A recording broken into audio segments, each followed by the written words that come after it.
Welcome back. For those of you who saw my last video, or my first video, this is now my second. The previous video was my favorite guitar solos. Today I'm going to do 10 essential albums. These are the 10 albums that, if you only could buy 10 albums or went to a desert island and this is all you could take musically, these are the albums I suggest.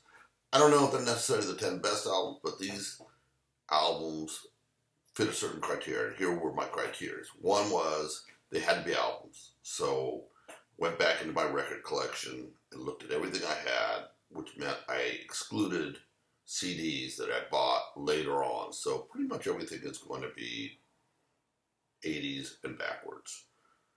Those are the classic albums in many ways anyway, and these are 10 albums that I absolutely 100% recommend all of you.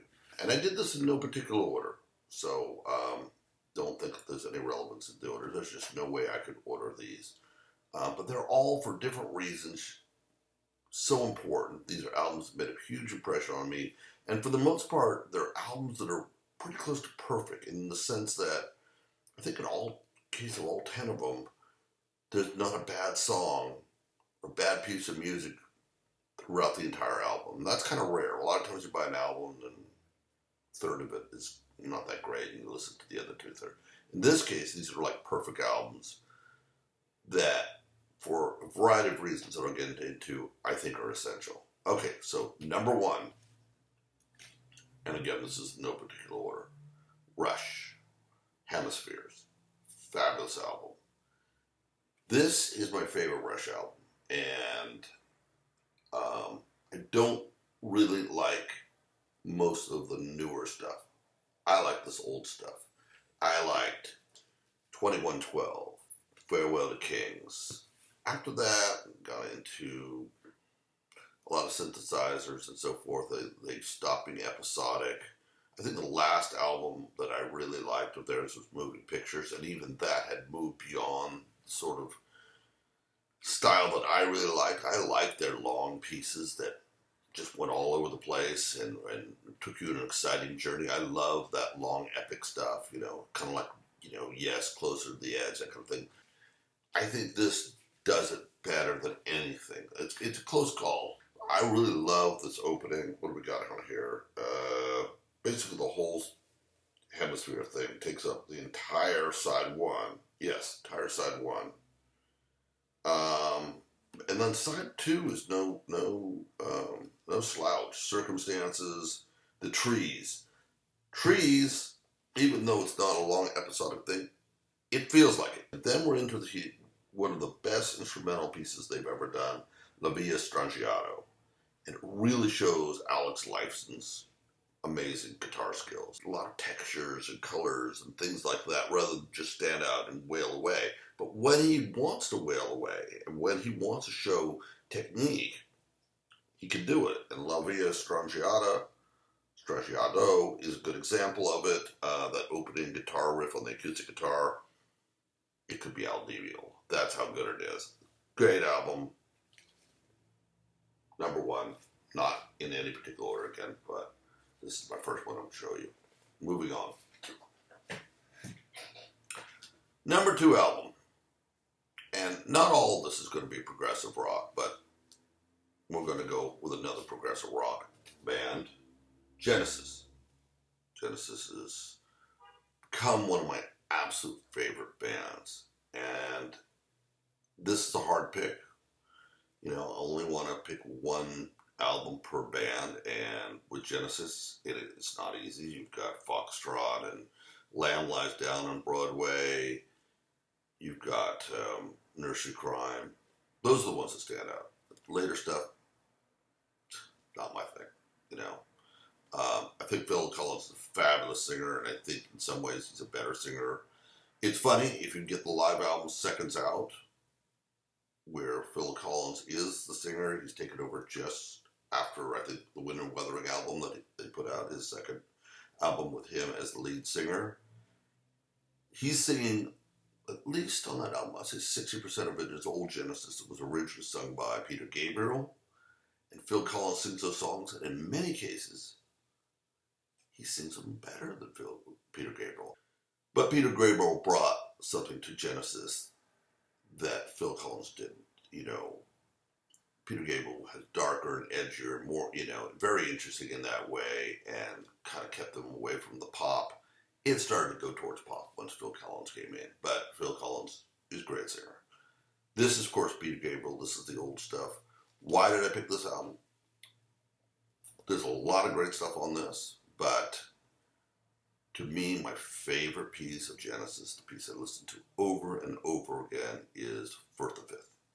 Love the keyboard playing. I love the open piano. The opening piano part is beautiful. Apparently, Tony Banks stopped playing that in concert. There was some issues. Couldn't bring a grand piano onto the stage. And then when he tried to play it on, at the time, the electric pianos that they had to simulate it, he struggled because it wasn't a full-length keyboard. And so then he had to make adaptations. And so he abandoned it. It's beautiful, but the guitar solo, wow, that's one of my absolute favorite guitar solos. And if you'd listened to my previous video, yes, you would have heard that. So much good stuff on here. Dancing with the Moonlight Night, I Know What I Like, In Your Wardrobe, Fourth and Fifth, More Fool of Me, that's side one. Side two, The Battle of Epping Forest, After the Ordeal, a great example of, again, more Steve Hackett's melodic guitar playing. The Cinema Show, one of my absolute favorite pieces. Isle of Plenty, all this is great. If you're going to get one Genesis album, and you have to, this is the one. Okay, number 3. That's number 2. Moving on to number 3. Okay, no longer prog rock. There are some fusion-y qualities here. Not prog at all. Definitely some fusion-y qualities in this album. To me, I love Santana. Again, more the old stuff. I guess it shows, I'm showing my age, see the gray hair. If I had to pick a definitive Santana album that kind of covered it all, it's tough. There's so much good stuff. You know, in many ways, Caravanserai is maybe my favorite album. It's such a cool fusion-y album. But if you have to have one Santana album, and that's all you're allowed to have, this is the one you have to have. And part of the reason is it's the best live version of Europa he's ever done, in my opinion. He's done Europa on a number of other albums, Lotus and so forth. A lot of them are great. I think that to keep it fresh, see, this was close to, probably recorded very close to, time-wise, to the studio version of Europa, so it still was sticking closer to its original version. And then I think to keep it fresh, as he did other live versions, he threw in other things just to kind of, you know, make it new and different, and throw in a little Coltrane here and a little George Benson and so forth, which is fun. But this version is a little simpler and more to the point. I think it's better than the studio version on Europa. And then this album is full of good stuff. It goes back and forth between live and studio, and there's all kinds of, She's Not There is on here. The singing from Greg Walker is, I think he might be the best singer Santana ever had. That's number 3. Moving on to number 4. Okay, I love The Who.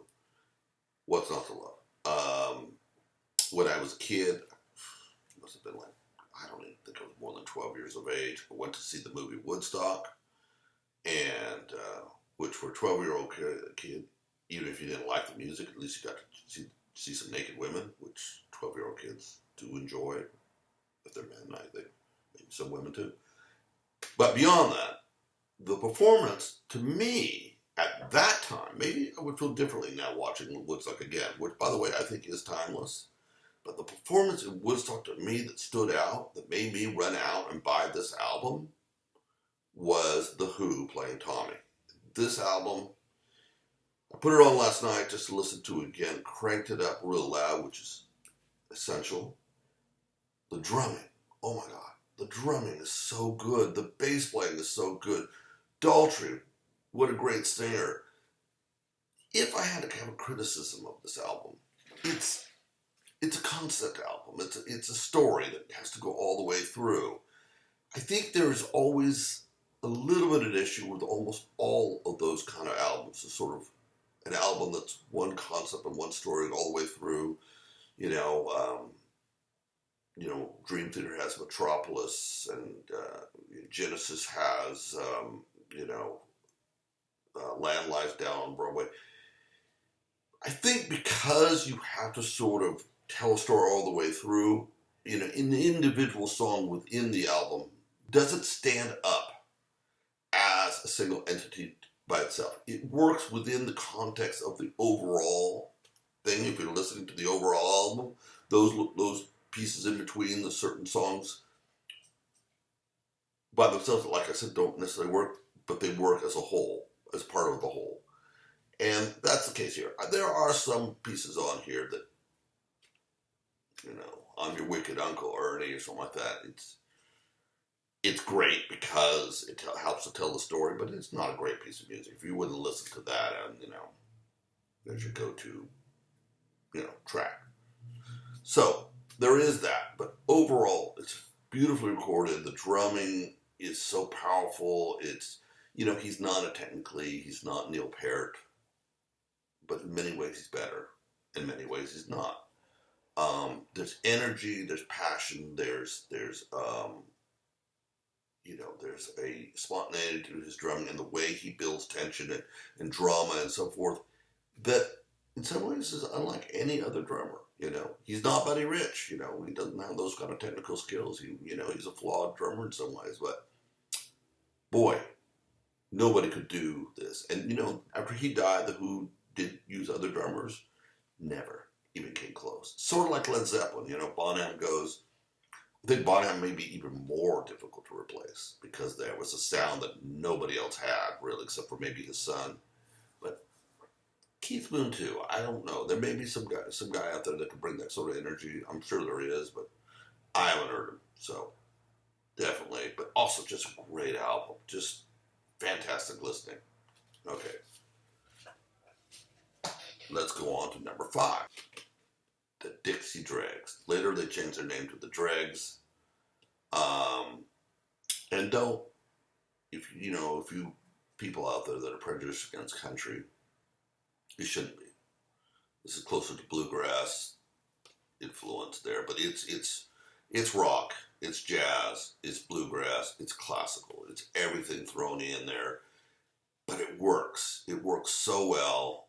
All the musicians are fantastic, but of course, this is Steve Morse's baby. Steve Morse is one of the best guitarists who ever lived on so many levels. I know Steve Morse plays with Deep Purple right now, and I know the Ritchie Blackmore fans won't cut him off. They breaks, because he's not Ritchie Blackmore, but Ritchie Blackmore is not Steve Morse, and we can love them both for different reasons. And but this album is just such a complete album. There isn't anything bad on here anywhere. I love everything. It starts off with this powerful Road Expanse, in your face rock.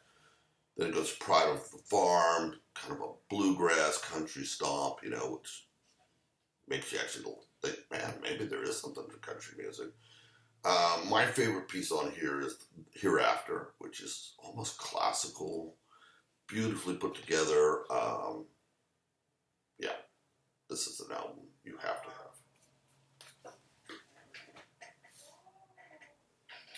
Number 6.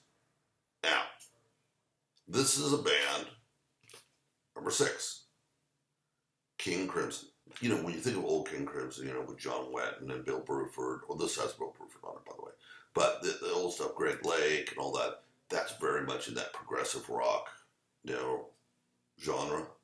I don't think this is progressive rock. I don't know what the hell this is. But it's the Holy Grail. And of all these albums that I'm going to show you, this one stands alone. I don't know what category to put it into. It's very polyrhythmic, and this is an album not everybody's going to like. And my guess is, and I don't mean to sound sexist, your girlfriend probably won't like this. It's for the person who likes his mind to be challenged and stimulated in very, I guess, sort of mathematical ways. I mean, there's pieces on here, but it's all over the place. Everything on here is really cool. Like, you've got Elephant Talk with that crazy, Adrian Blue guitar sound that sounds like an elephant. Such a cool guitar player. And the lineup of musicians. I mean, Tony Levin, I think maybe the best bass player in all of rock and roll, if you call it rock and roll. Bill Bruford, yeah, wow, the drummer's drummer, and of course Robert Fripp, who is the mastermind behind all of this.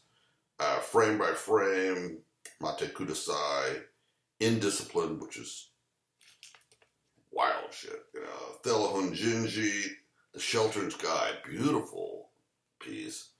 And then ending with a piece called Discipline, which they're all playing in different time signatures, and somehow he's mathematically worked it out so that they go in and out of sync with each other. And it's kind of cool. There's just nothing like it. And it grows on you. This is a challenging album that many of you will not like at first, and then it'll become your favorite album, and it's the Holy Grail. Okay? Get it. Okay. What are we up to? That's on to number 7. Okay. One of my favorite fusion albums. It's kind of like prog rock, though, in many ways. What a lineup of musicians, first of all. You've got Alan Holdsworth, Say No More, maybe the greatest guitarist of all time. Played with UK, and also Tony Williams. Some great stuff with Tony Williams. If you're into Alan Holdsworth, go back and listen to that stuff. Steve Smith, great jazz drummer, also played in the rock band Journey. Ralph Armstrong.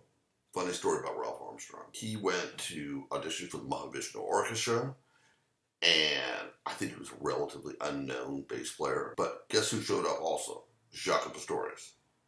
Jaco Pastorius, I think, probably assumed he was going to get the gig with the Mahavishnu Orchestra because he's Jaco. But Ralph showed up with a fretless bass, which almost didn't exist at that time, and Jaco did not.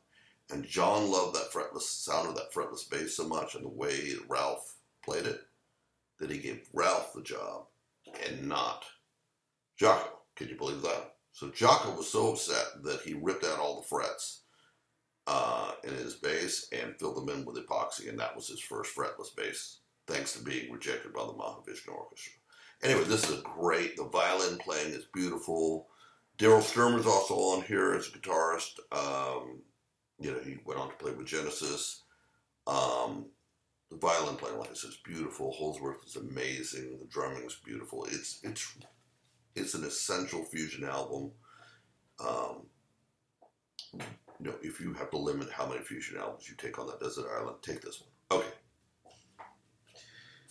Getting down to the bottom here, we got 3 left, and they're all good. So, here is number 8. Jeff Beck, Blow by Blow.